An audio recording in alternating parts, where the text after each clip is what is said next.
Sziasztok! Megnézzük, hogy mit nem mond el az a személy, akire gondoltok, mi az, amiről nem beszél, és mi az, amit jó lenne, ha tudnátok, mert úgy talán jobban megértitek az ő helyzetét, az, hogy mi történik veletek, a kettőtök kapcsolatában, tehát, hogy így jobban rálátnátok, és alapvetően nem csak azért csinálom, hogy mi történik vele, hogy rálássatok, hanem ezzel a saját magatokba is tudtok vizsgálódni, hogy mit akar ez nektek tanítani, mert mindig tanítani akar valamit, és mindig ott van a háttérben az a valami, amit ebből meg kellene látnunk, csak legfeljebb nem nézzünk rá, és ezeket mit nem mond el, és hogy mivel küzd, ezt pont ezért csinálom, hogy a láthatatlan gátakat ezzel elkezdjük feloldani bennetek is, csak hogyha ti is akarjátok, de ehhez nektek meg kell ezt engedni. Úgyhogy ez egyfajta oldás is, ez a könnyű, lájtos oldás, de oldás. Na, és akkor megkérdezzük, hogy akkor ez a személy, akire gondoltok, mit nem mond el, 3 kérnék szépen, mi az, amiről ő nem beszél nektek, de most éppen ezzel foglalkozik, de ő nem beszél róla.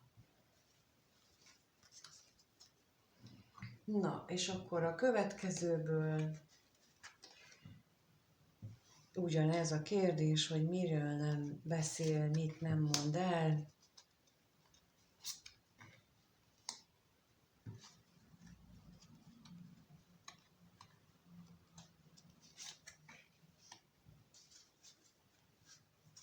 És akkor a 3. lap az a ki nem mondott szerelmes érzések kártyája, és ebből pedig arra vagyunk kíváncsiak, hogy ha mégis megeredne a nyelve, akkor mit mondana? Na lássuk, mit mondan mégis, mit mondana?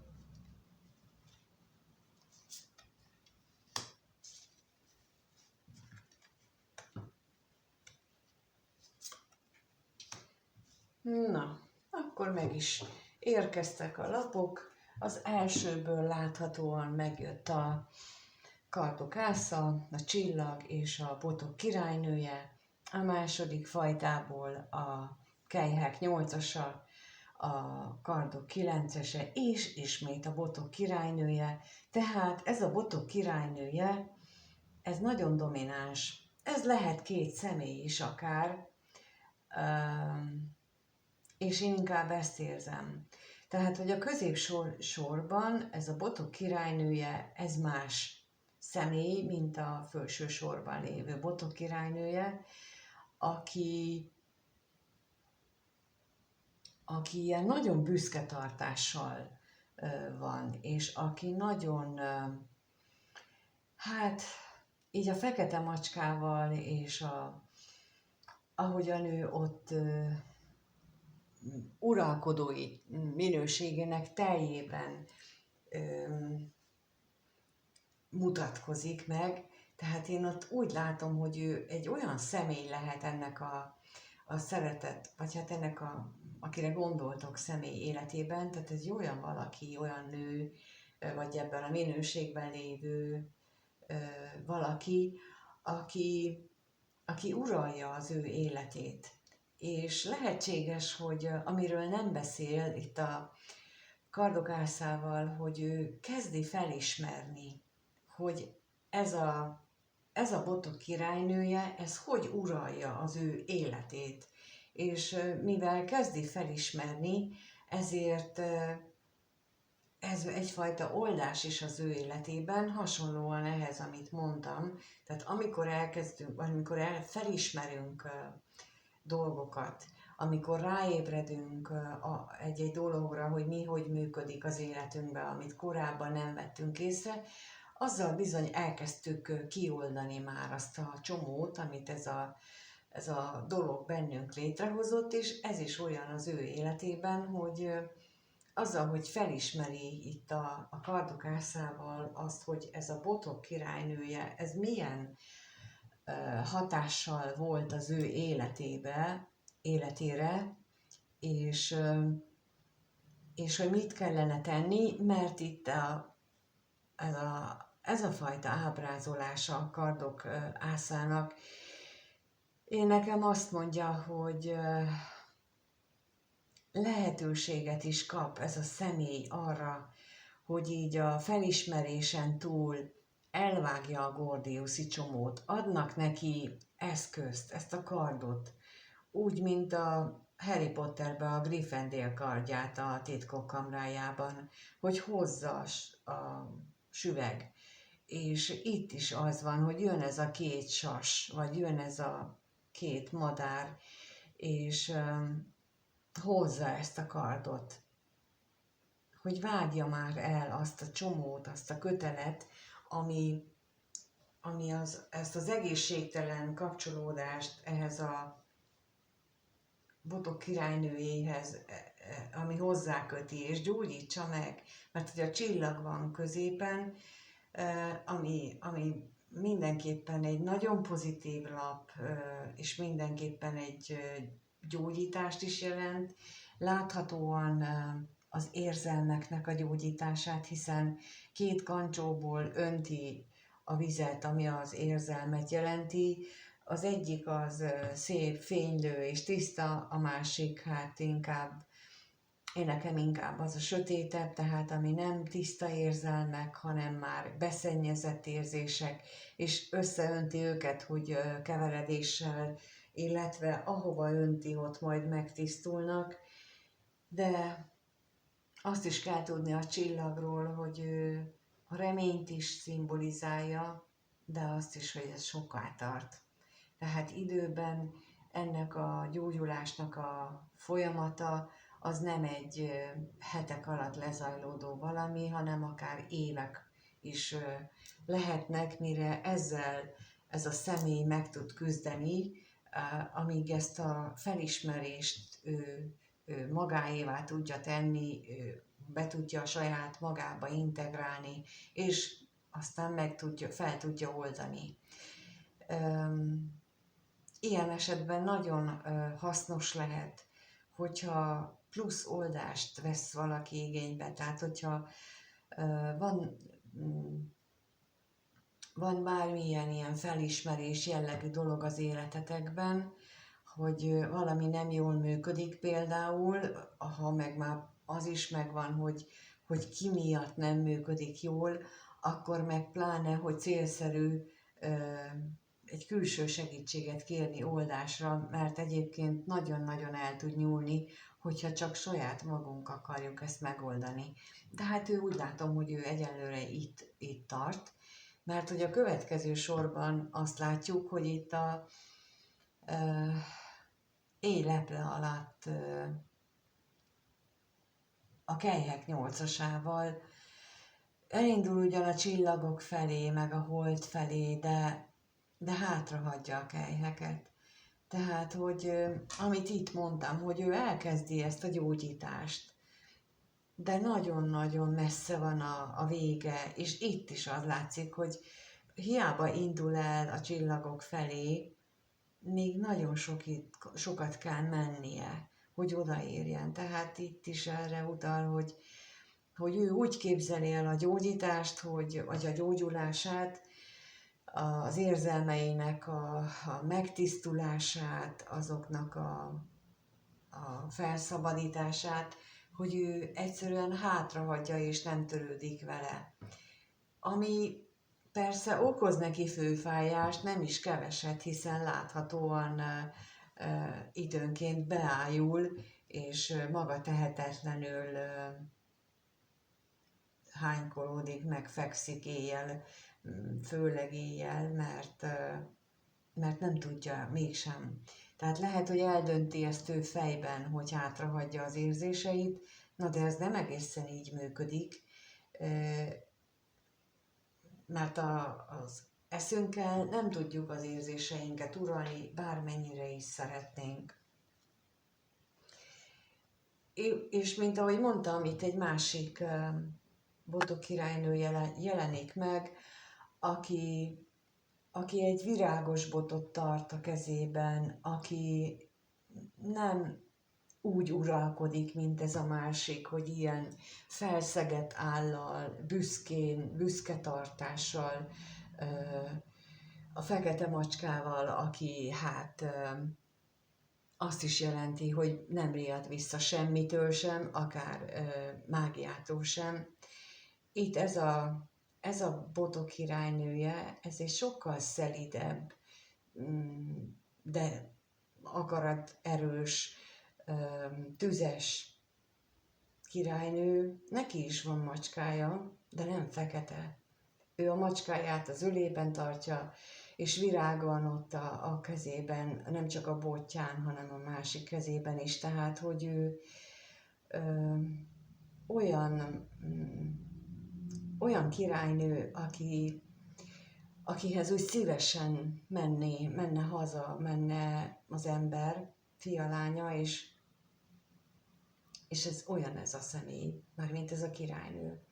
Ő így éli meg, úgyhogy én azt gondolom, hogy ez akire gondoltok, ő azt a döntést hozta magában, hogy addig, ameddig megküzd ezzel a uralkodó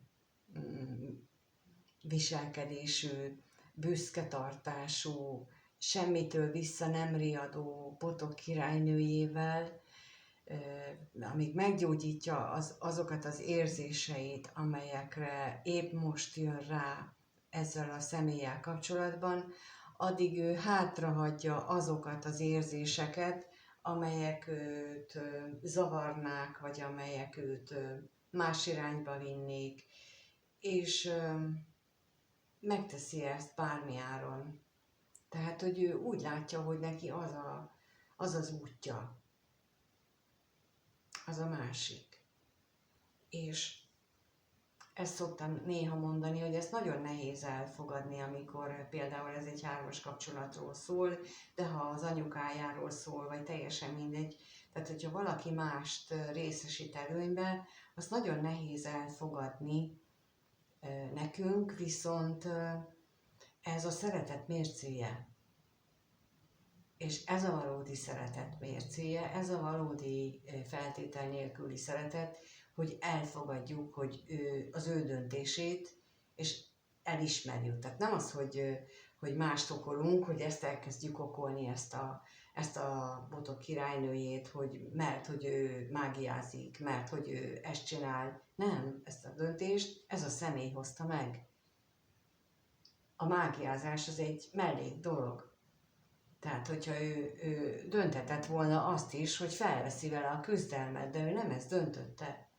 Ő azt döntötte, hogy ezt a másik szemét sorolja hátra, mert ő nem tud több felé fókuszálni, ő csak egy feladatra bír gondolni, és azt ő így tudja elviselni, vagy így tudja elfogadni, így tudja, ezt a módot tudja magában a személyiségéhez, az életfeladatához, a mindenhez, ő csak ezen a módon tud hozzáállni, és ha mi valóban szeretünk egy ilyen embert, akkor elfogadjuk, hogy ő ilyen módon képes. És nem okoljuk a világon mindenki mást. Nem, ő ezt a döntést hozta, és mi elfogadjuk, mert őt szeretjük a döntéseivel együtt is. A döntéseit nem szeretjük, de őt igen. És nem kritizáljuk a döntéseit, mert őt szeretjük, és elfogadjuk, hogy ő ezt gondolja. És amikor például mi csinálunk valamit, nekünk sem esik jól, hogyha azt mondják, hogy ez hülyeség volt. Nem esik jól.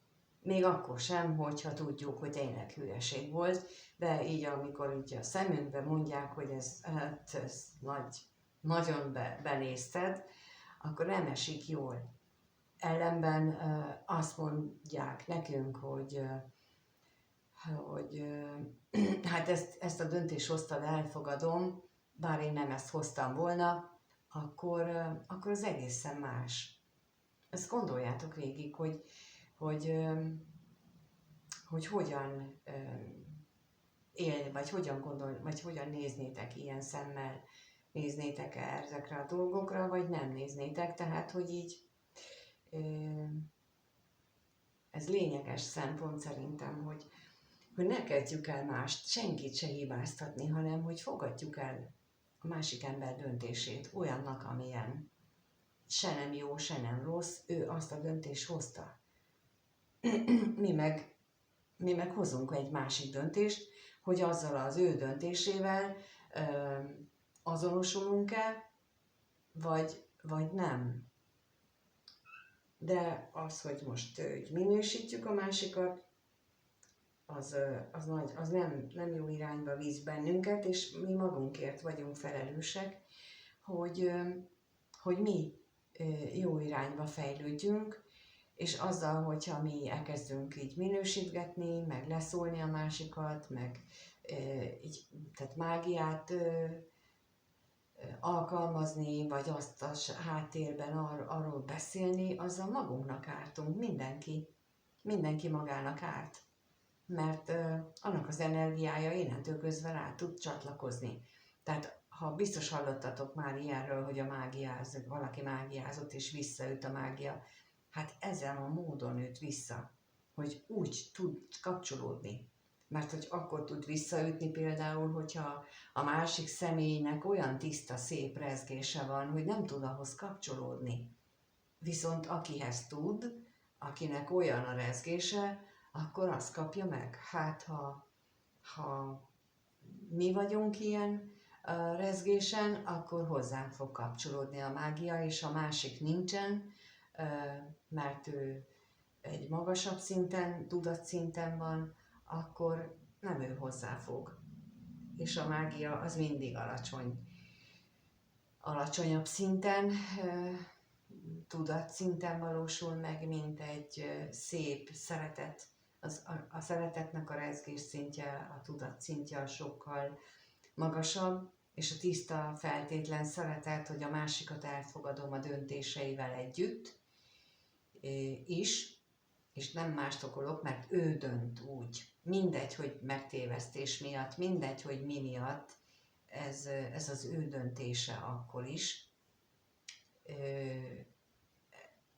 És nem tudunk rajta segíteni, mert ezt neki magának kell megoldania, és ha ezt így elfogadjuk, akkor például így a mágia, vagy ezek a negatív dolgok ránk nem tudnak hatással lenni. Ha viszont belemegyünk ebbe az utcába, hogy akkor itten ilyeneket mondunk, meg minősítünk, akkor bizony az akár bennünket is eltalálhat, amikor csak így vagdalkoznak ilyen esetleg nem teljesen tudatos emberek, akik így kísérleteznek ilyen mindenfélével. Úgyhogy ezt is látható ebből, hogy ez a személy ilyen döntéssel hozott, és nekünk meg ezt el kell fogadni. Szeretettel és szép szóval. No, de akkor megnézzük, hogy mit mondana, ha mégis beszélne ez a személy. Az első kártyán azt mondaná, az első kártyán lévő szöveg alapján, hogy nagyon összetörve érzi magát, megtörve. Lehet, hogy ennek a felismerésnek a hatására döbbent rá arra, hogy valójában ő mit élt át, és mi az, ami történik vele, és ezt ő nem tudja, ezzel ő nem tud mit kezdeni, nem tudja, hogy hogyan dolgozza fel, és akkor ez az, ami őt nagyon megrázta és megtört általa. A második alapján azt mondaná, hogy folyamatosan beleesem ebbe a toxikus mintába, és valóban szeretném, hogyha végre elmúlna. Tehát amiről beszéltem, tökéletesen harmóniában van ezzel, hogy ő felismeri, hogy miben van, és elkezdi gyógyítani. Elkezd azzal foglalkozni, hogy meggyógyítsa magában ezt a toxikus minőséget, és és nagyon reméli, hogy végre elmúlik. És mit gondoltok, mi van a harmadik lapon? A harmadik lapon arról beszélne, hogy most nem a legalkalmasabb az idő arra, hogy a kapcsolatunkat fejlesszük, előmozdítsuk, azzal foglalkozzunk, úgyhogy teljesen harmóniában van azzal, amit mondtam, illetve amik lapok kijöttek, tehát hogy ő most arra gyógyulásra fókuszál, és ezért háttérbe szorítja ezt a másik személyt, aki feltételezem, hogy te vagy, és itt ezek a írott kártyák, ezek nagyon is harmóniában vannak mindazzal, amit itt elmondtam. Persze itt már utalt rá, hogy az idő most nem alkalmas arra, hogy ez a kapcsolat fejlődjön, de nem tudja valójában, hogy még ő sem, hogy milyen soká fog ez tartani, ameddig ő ezen a folyamaton átmegy, és nektek így mondom, hogy ne számítsatok túl rövidre, ezért célszerű ezt az időt akár a saját magatok hasonló gyógyítására használni, ettől a toxikusságtól való megszabadulás, mert bizony azért, ha ő ilyen toxikusságnak éli meg, akkor biztos, hogy van nálatok is erre valamilyen területen példa, hiszen minden kapcsolat tükröz bennünket, tükrözi a saját belsőnket, akkor is, ha nem akarunk ezzel szembenézni, és ez a személy is erről beszélne tulajdonképpen, hogyha beszélne róla, amint látható volt itt.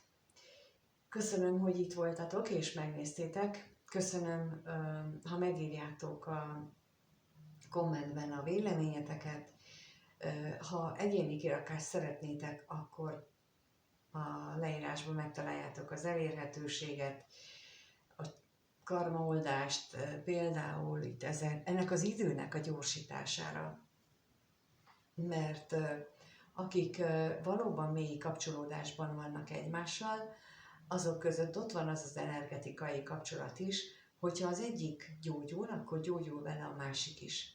Főleg ikellán kapcsolódásnál ez nagyon erőteljes, nagyon látványos is tud lenni, úgyhogy mindenképpen azt javaslom, hogy valódi oldásokat vállaljatok be, sokkal jobban megtérül, mint bármi más. Higgyétek el nekem, hogy olyan csodás dolgok is tudnak történni, akikkel ezt csináljuk, amit hát én magam se gondoltam, de nagyon sok esetben vannak párkapcsolati problémák, így másfél-két hónap alatt így teljesen más irányt vesznek a kapcsolatok, bejönnek új kapcsolódások, amikor feloldódik. Persze egy nagyon-nagyon nagy szerepe van abban annak is, hogy aki hozzám jön, tehát aki kéri ezt az oldást, ő mennyire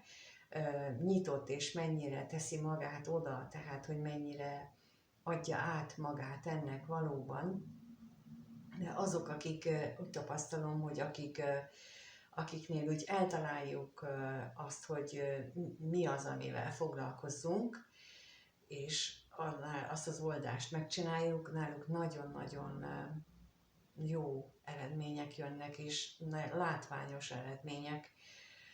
Úgyhogy csak javasolni tudom, ezért is, mint ahogy mondtam, hogy itt ez az idő, ha ti komolyan gondoljátok ezt a kapcsolatot, vagy ezzel a személlyel a kapcsolódásotokat, vagy bárki mással, akkor ez elképesztően jó lehetőség lehet.